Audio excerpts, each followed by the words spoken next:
ৰুণা অসমৰ শিক্ষামন্ত্ৰীৰ নাম কি? ডক্টৰ ৰণমাছ বেগ। কত অসমৰ ৰাজ্যপালৰ নাম কি? গোলাপ চাঁদ কাটাৰিয়া। গুড। তাৰপিছত তোমাৰ নাম কি? হে কি নাম? নূৰ আলম।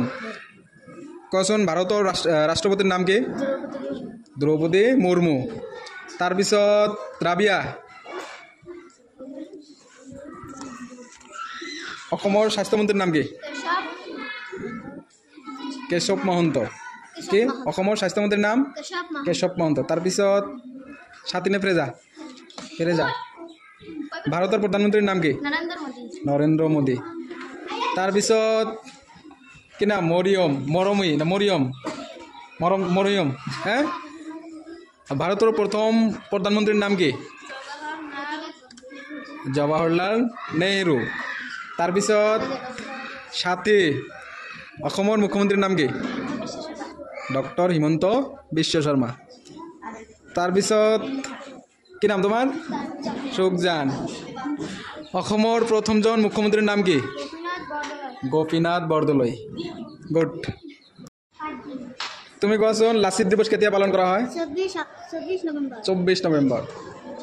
তাৰপিছত ৰুণা শিক্ষক দিৱস কেতিয়া পালন কৰা হয়?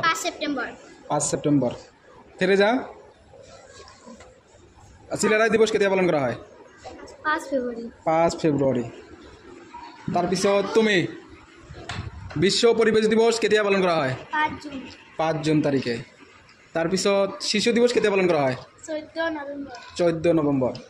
তুমি কোৱাচোন ভাৰতৰ স্বাধীনতা দিৱস কেতিয়া পালন কৰা হয়? 15 আগষ্ট। গুড। ৰাষ্ট্ৰীয় একতা দিৱস কেতিয়া পালন কৰা হয়? 31 অক্টোবৰ তাৰিখে। গুড। মৃদুল দপাত দিৱস কেতিয়া পালন কৰা হয়? 31 মে তাৰিখে, তাৰমানে আজি আজিৰ দিনত। তাৰপিছত লাচিত ৰাভা দিৱস কেতিয়া পালন কৰা হয়?